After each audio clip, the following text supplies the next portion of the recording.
내용이 좀 긴 관계로 읽으면서 내용을 살펴보겠습니다.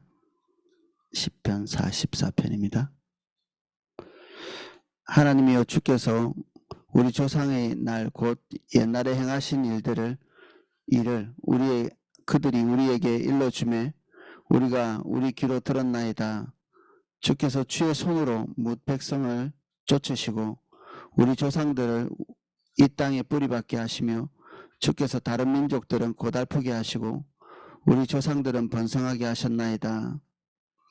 이스라엘 백성들의 탄생 자체를 우리가 금방 기억할 수 있죠.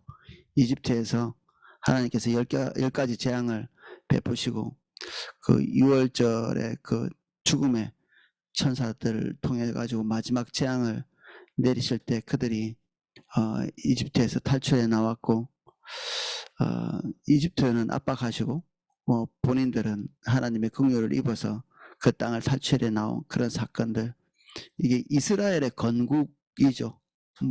나라마다 건국 신화 같은 게 있는데 이건 나름대로는 이제 자기들의 건국 신화라고 볼 수 있습니다.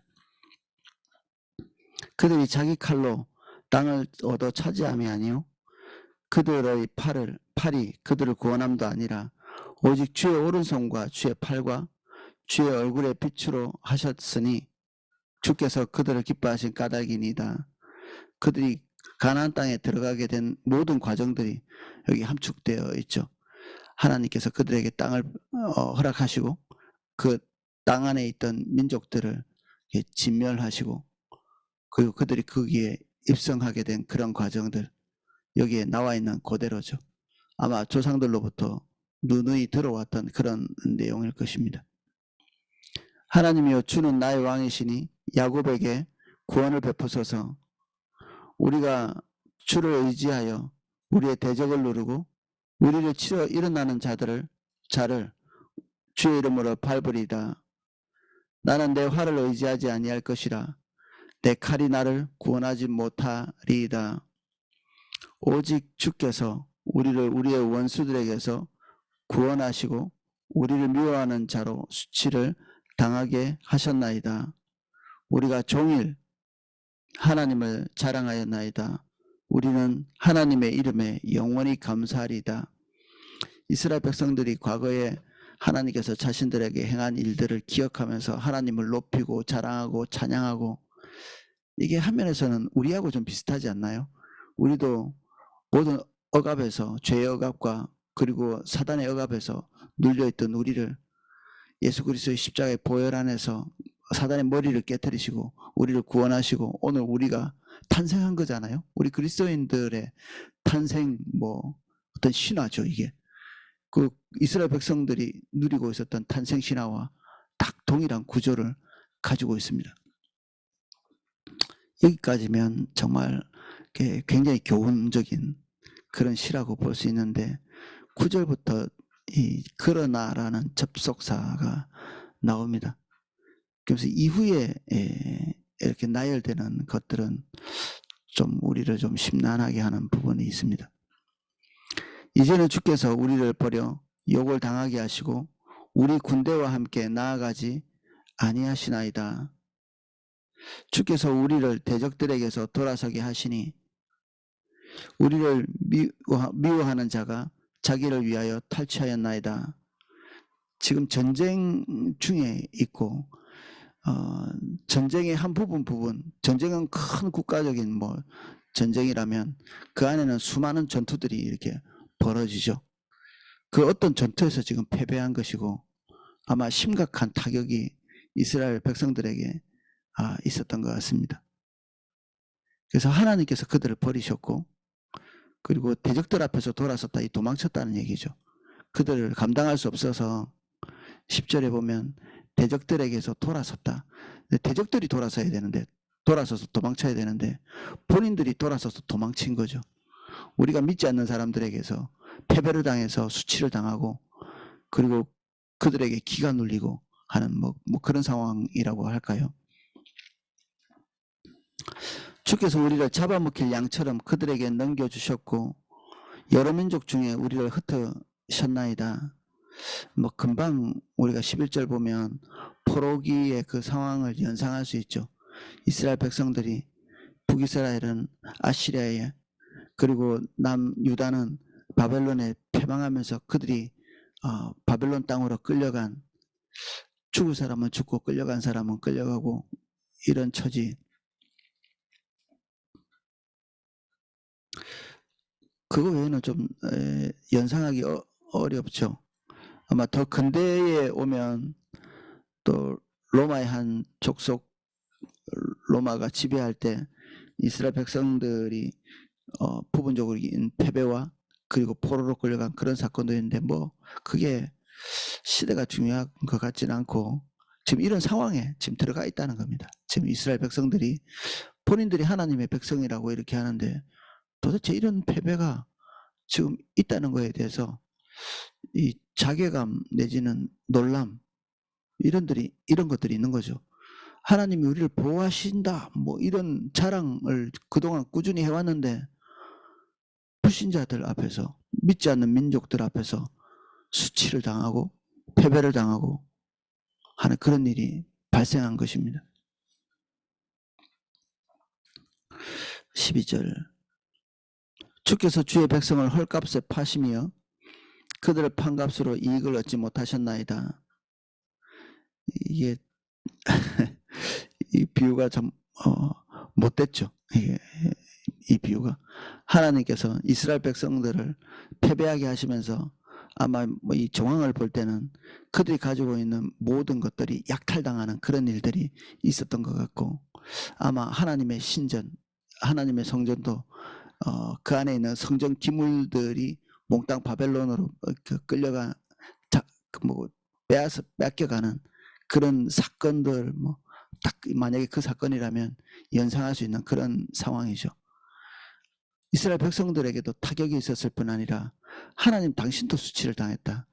이스라엘 백성과 이스라엘 백성의 하나님이신 여호와께서 동시에 이방 민족들과의 전쟁의 패배와 함께 이스라엘 백성은 이스라엘 백성대로 하나님은 하나님대로 수치와 손해를 당했다. 이런 얘기를 하고 있습니다.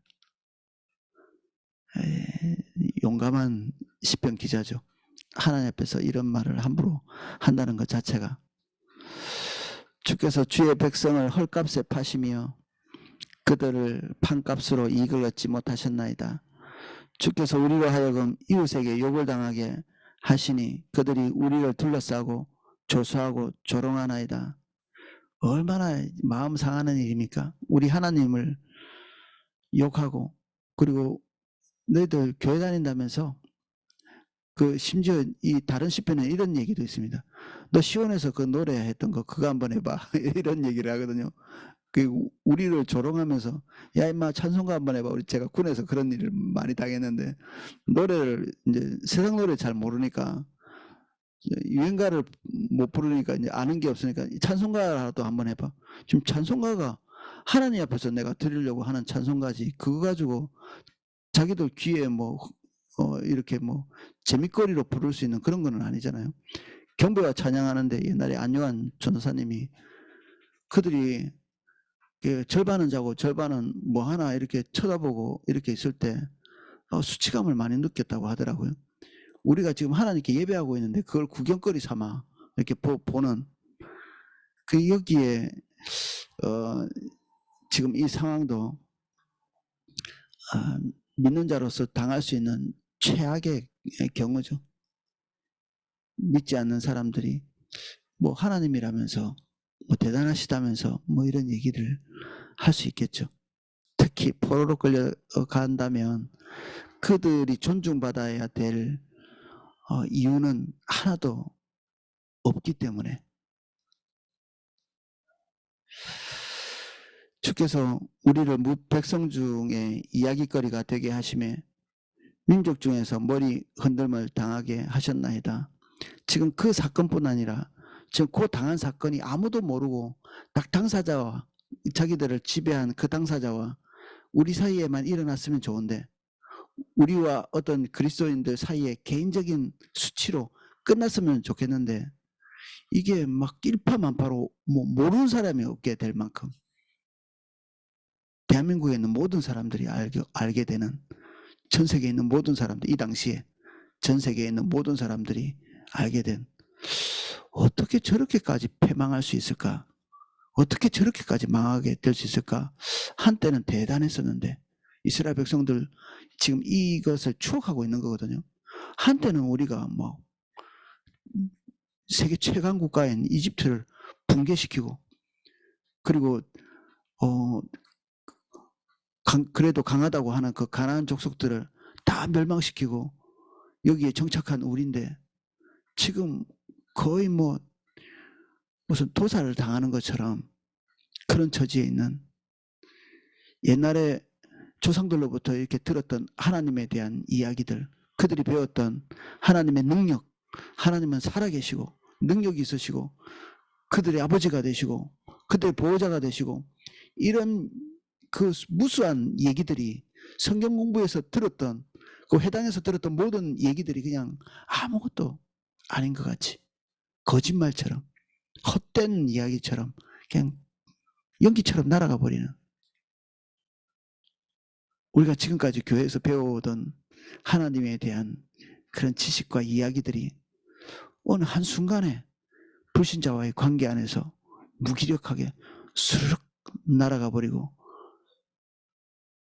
불신자보다 더 미약하고 별 볼 일 없는 모습으로 전락하고, 그 상대방과의 그 관계뿐 아니라 우리가 속해 있는 모든 그 그룹 안에서 그런 것이 소문이 나고 비아냥거리가 되는, 난감하죠 이게.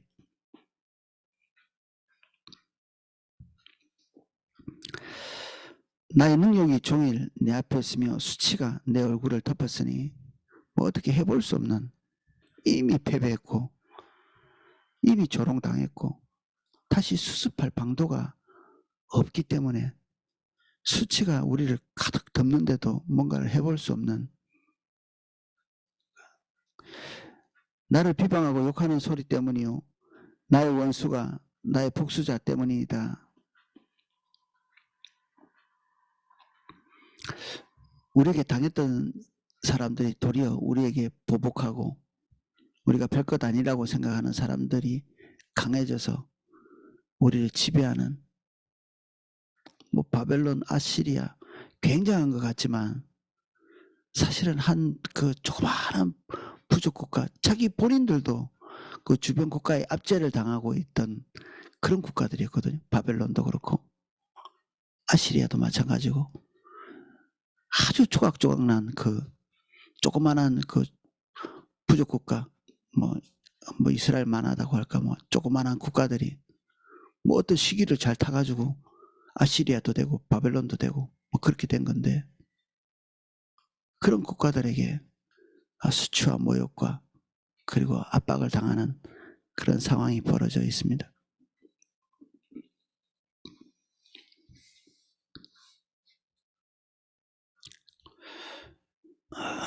17절은 더 우리를 난감하게 하는 그런 이야기입니다.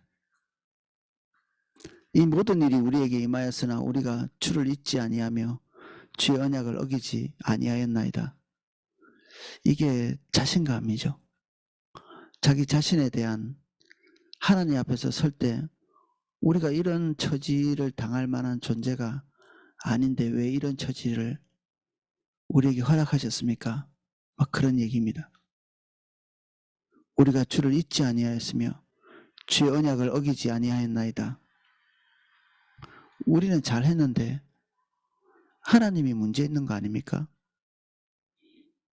우리가 못한 거 있으면 한번 지적해 보십시오. 뭐 그런 얘기들을 하는 거죠. 우리의 마음은 위축되지 아니하였고 우리의 걸음도 주의 길을 떠나지 아니하였으나 주께서 우리를 승냥이의 초소에 밀어 넣으시고 우리를 사망의 그늘에 덮으셨나이다.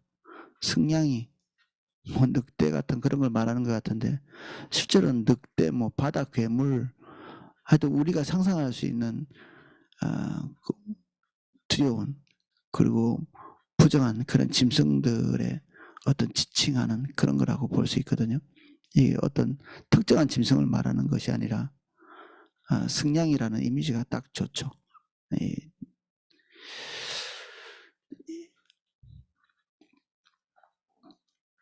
승냥이의 초소에 밀어 넣으셨다. 그 굴에다가 집어 던졌다. 그 뭐 다 찢기고 뜯기고 뼈만 남겠죠. 지금 하나님께서 그런 일을 우리에게 하셨다는 얘기입니다.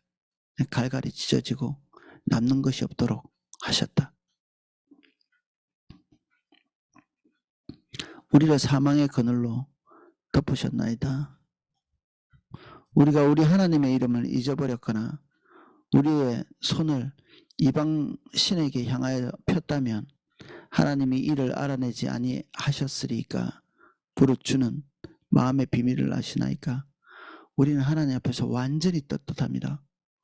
우리가 언제 하나님 배반한 적 있고 우리가 하나님 언제 떠난 적 있습니까? 그런데 이게 지금 우리가 벌어진 이 상황이 가당키나 합니까? 저는 사실 이게 아침에 읽으면서 도대체 이런 자신감이 어디서 나왔을까 뭐 싶더라고요. 이게 고라자손의 시라고 돼 있는데 고라라는 사람은 한때는 하나님 앞에서 중대 범죄를 지어서 땅이 입을 벌려서 삼켰던, 그런데 그 안에서도 심각하지 않은 사람들은 다시 하나님과의 관계 안에서 분발해서 하나님을 섬기는 그런 그룹 안에 속해 있었죠. 그런 사람들입니다. 이 사람들이. 근데 그들이 볼 때 그들에게는 뚜렷한 잘못도 없고 주님을 섬기는 데 있어서 빈틈이 없이 우리가 충실함을 다했는데도, 그러면 약속에 따라서 하나님께서 축복하시고 그리고 하나님의 백성을 보호하셔야 마땅한데 최소한 그들의 눈에 보기에는 그들의 민족 전체가 뭐 100%는 아니라 할지라도 그래도 대세는 하나님 사랑하고 주님의 인도를 따라가고 그리고 예배에 안 빠지고 그렇게 했었다는 거죠.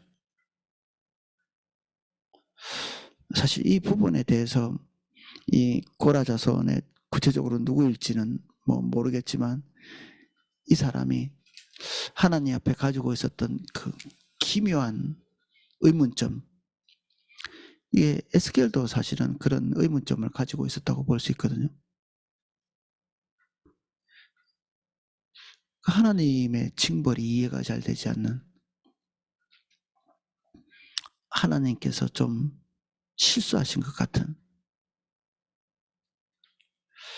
근데 하나님께서 왠지 분통이 터지셨는지 이스라엘 백성들의 그 실제의 모습, 그들이 하나님의 성전에 나와서 정말 성대하게 예배하고 제사장들 앞에서 경건한 모습으로 뭐 예배하고 말씀을 읊조리고 한 그런 모습, 그 이면의 은밀한 곳에서 우상을 숭배하고 있는 그것을 보이십니다. 그런데 왜 이제 그런 좀 하나님께서 그 환상 중에 그렇게 하셨는지 모르겠는데 이 에스겔의 머리채를 이렇게 확 잡아가지고 이 붕 띄워서 이스라엘 백성들이 은밀한 곳에서 이야기하고 있는 그런 그 우상 숭배를 하고 있는 그곳에다가 탁 갖다 놓고 보여주시거든요. 어떤 면에서 야, 네 눈으로 똑똑히 봐. 내가 분노하고 심판하는 것이 올바른지 올바르지 않은지 네 눈으로 똑똑히 봐. 에스겔이 설교할 때도 마찬가지입니다. 하나님의 말씀을 전할 때도 이스라엘 백성들이 아멘 아멘, 에스겔이 생각할 때는 진짜 하나님의 말씀에 잘 반응한다. 그냥 하나님의 평가는 어떻게 보면 순진한 거죠. 에스겔이 하나님과의 관계가 신실했을 수도 있지만 그 백성에 대해서는 거의 무지한, 백성의 상태에 대해서 무지한, 하나님께서 에스겔에게 말씀하시죠.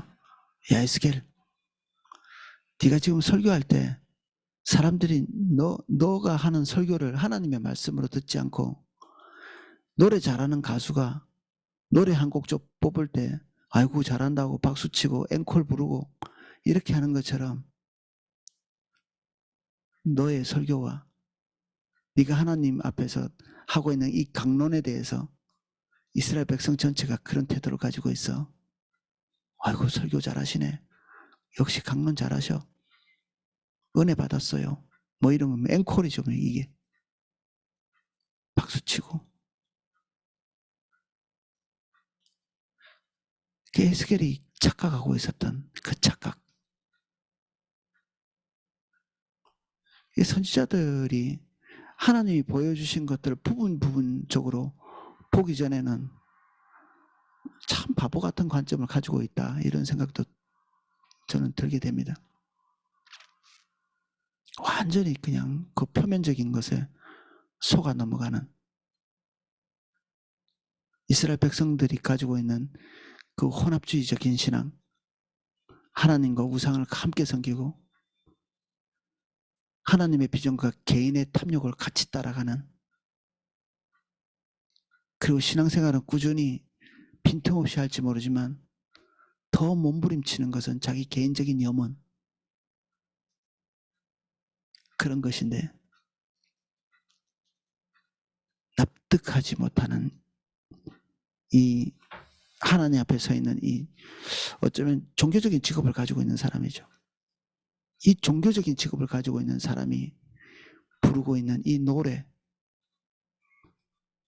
도무지 하나님이 납득이 되지 않는 이 귀한 하나님의 백성, 이 신실한 하나님의 백성이 왜 이런 패배와 수치와 그리고 고통을 당해야 되는지 뭐 가슴을 치면서 하나님 당신이 문제가 있습니다. 이렇게 얘기하는 거잖아요.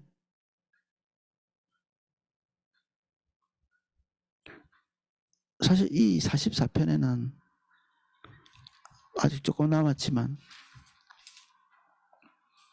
답변이 없습니다. 부르짖다 끝납니다. 욥 같은 경우에 뭐 욥도 비슷하죠. 욥 왜 이 모양으로 하나님이 우리를 괴롭히십니까? 한 개인의 입장이지만 이건 국가적 입장이고, 욥은 뭐 하나님 앞에서 뭐 황변했지만 끝에 가서 하나님 나타나서 자기의 능력을 보이시고 자기 크심과 욥의 자금과, 그래도 욥도 나름대로는 하나님 앞에서 자기가 눈으로 하나님을 보는 것 같이 보는 그런 수준으로 올라섰잖아요. 귀로 듣는 것 같이 듣다가. 시편 44편은 그렇지도 않습니다. 우리가 종의 주를 위하여 죽임을 당하게 되며 도살할 양같이 여김을 받았나이다. 아무것도 해볼 것이 없는, 다른 짐승들은 도살을 하면 살려고 그냥 난장판이 되거든요. 살려고. 목이 한 절반쯤 떨어져도 막 일어나서 발버둥 치고 그렇게 한다고 합니다. 소나 돼지나 뭐 우리 뭐 흔히 돼지 멱다는 소리라고 이렇게 하는데, 이 돼지 잡을 때 그만큼 막 소리를 지르고 막 날리는 거죠. 죽기 싫어서. 양은 그렇지 않고 아무것도 해보지 않습니다. 아무것도 못하고 그냥 도살하는 그 자가 누구인지만 보고 그냥 죽는 이스라엘 백성들이 지금 현재는 아무것도 해볼 것 없이 도살당하고 있다. 23절은 참 처절한 거죠. 주여 깨소서 어찌하여 주무시나이까. 하나님이 뭐 잠잘 리가 있으시겠습니까? 근데 깨소서 어찌하여 주무시나이까. 아무것도 안 하시고 하나님이 잠자는 것처럼 아무것도 하지 않는, 일어나시고 우리를 영원히 버리지 마소서. 완전히 내팽개친 것 같이 그 어떤 역사나 어떤 말씀이나 행동을 하지 않는 하나님의 침묵. 하나님의 백성에게 이보다 더 무서운 것이 있을까? 하나님의 침묵같이 무서운 것이 있을까?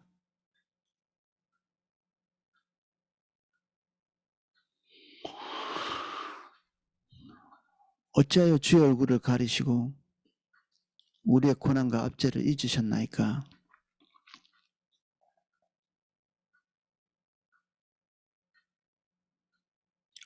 하나님과의 관계를 상상해 볼 수도 없을 만큼 하나님께서 그 얼굴을 가리시고 당신의 백성들을 잊으신 것처럼 관계를 끊어놓은 상태처럼 이렇게 느끼고 있는 시편 기자입니다. 우리 영혼은 진토 속에 파묻히고 우리의 몸은 땅에 붙었나이다. 뭐 참혹한 상황이죠. 일어나 우리를 도우소서. 주의 인자하심으로 말미암아 우리를 구원하소서. 뭐 마지막 기도가 너무나 처절하지만 한면에서는 이 기도가 헛된 기도같이 느껴지지 않으시나요? 전 시편 44편이 오늘 아침에 읽으면서 왜 이런 식의 기도가 삭제되지 않고 버젓이 성경 속에 포함되어 있을까? 사실 저 같은 입장에서는 객관적이잖아요. 여기 이스라엘 백성처럼 지금 고통을 당하고 있는 상황도 아니고 지금 이 시대에 있는 것도 아니고 단지 성경을 통해서 이 사람들의 상황들을 그냥 보고 하나님과 이스라엘 백성들과 이런 시대가 있었구나 이렇게 성경 밖에서 보는 거죠. 근데 이 시를 비명같이 어떻게 보면 이게 기도겠습니까? 이게 하나님과 소통이 돼야 기도지. 그냥 비명이고 그러니까 부르짖는 함성이고 그렇죠. 도대체 이 기도를 하나님 듣고 있는지 그렇지 않은지도 알 수 없이 그냥 공중에다가 이렇게 쏘아대고 있는 그런 기도문이라고도 볼 수 있고 하나님이 지금 듣고 있는지 그렇지 않은지도 확신도 없는 그런 종류의 기도문입니다.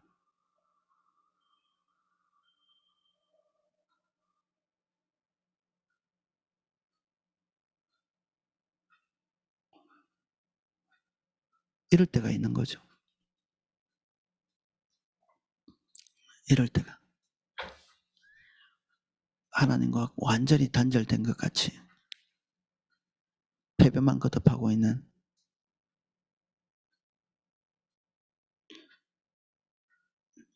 설교라는 것은 성경 안에 있는 걸 가지고 교훈을 끌어내고 우리가 이렇게 삽시다 이런 게 보통 설교의 형태일 수 있는데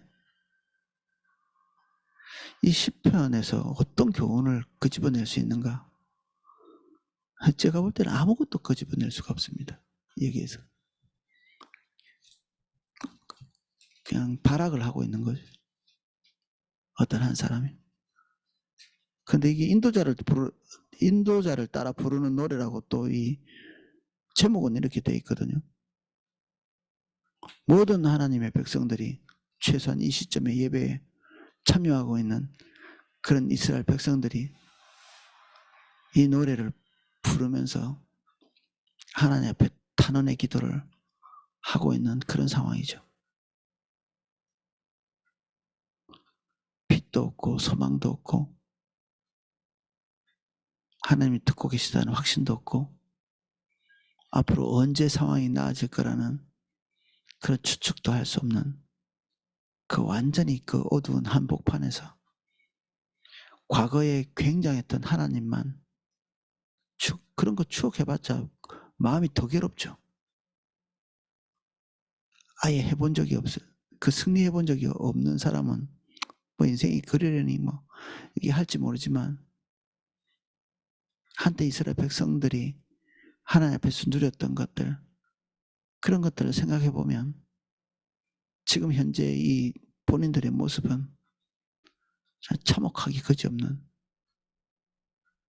2배나 더 고통스러운 그런 상황입니다.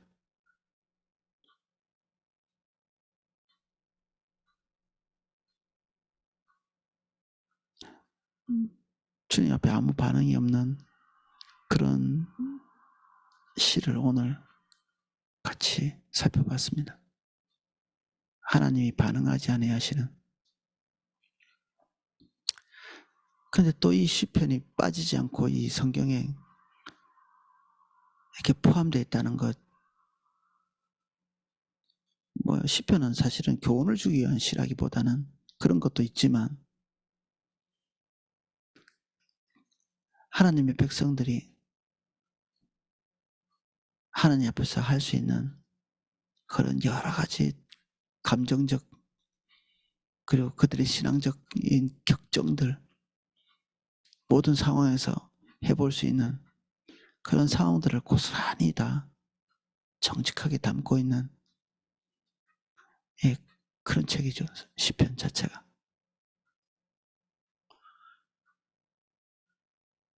우리도 어디로 가고 있는지도 모르고 우리의 고통의 의미도 잘 모르는 상태에서 하나님께서 아무것도 하시지 않는 것 같은 그런 어느 한 시점에 그 우리의 기도 자체가 그냥 허무한 무슨 주문처럼 도대체 듣고 계시는지 아닌지 그런 확신도 없이 드려지는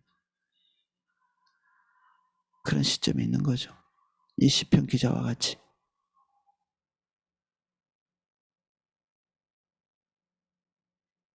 우리는 한번 생각해 볼 수는 있습니다. 이 시점에도 하나님은 여전히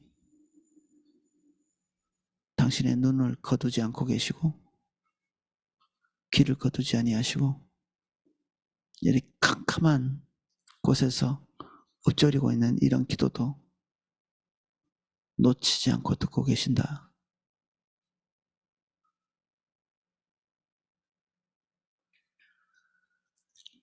우리는 이 시편에서 이런저런 것들을 아까 같이 유추해 봤습니다. 유추. 제가 설명해 드린 것이 딱 그것이다, 뭐 딱 떨어질 수도 있고 그렇지 않을 수도 있는데 유추해 본 내용과 상관없이 앞길이 보이지 않는 기도를 하고 있는 이 이스라엘 한 백성 중에 한 사람, 이 기도가 오늘 우리에게도 있을 수 있다. 이런 것들을 공유하는 것이 또 한면에서는 영적 교제입니다. 답을 주지는 않지만 이럴 수가 있구나.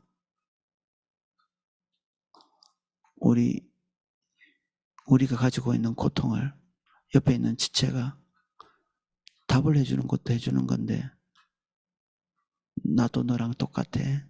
지금 내 상황도 이래라고 얘기해 줄 때 그 알 수 없는 해답이 되고 알 수 없는 자유를 우리에게 주거든요. 영적인 교제라는 것은 내가 하나님 앞에서 이런 승리를 했어. 그것만 영적인 교제. 당연히 그것도 포함할 수 있지만 근데 내가 지금 이렇게 패배 중이야.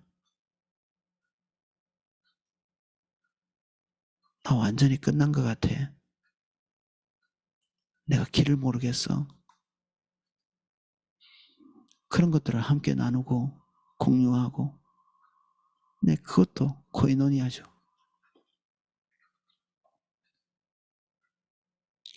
오늘은 여기까지 살펴보겠습니다.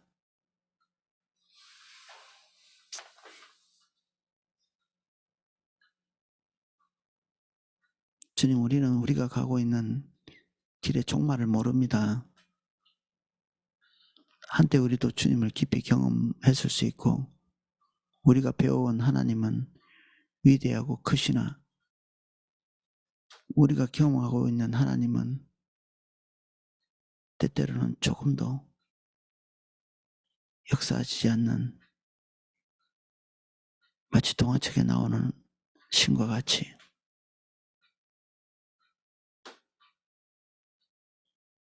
아무것도 하지 않는 자같이 잠자는 분같이 인식되어질 때가 있습니다.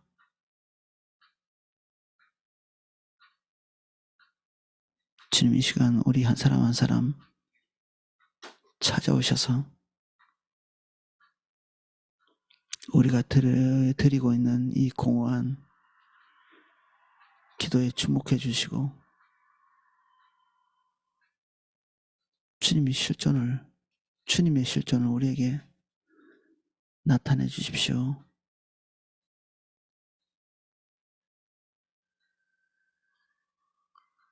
주님이 실제하지 않는 그리스도인들이 가장 불쌍한 자들입니다.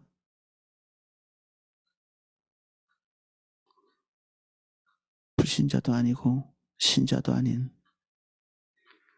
하나님을 말하기는 하지만 하나님의 행하심과 역사는 보지 못하는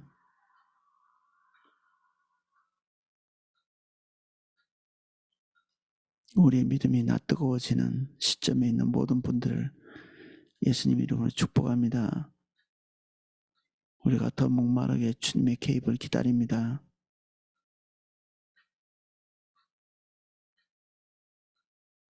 주님 우리의 패배 가운데 찾아와 주십시오. 우리의 수치 가운데 찾아가 주십시오.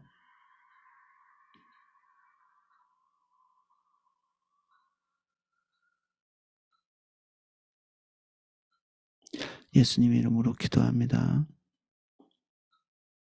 아멘.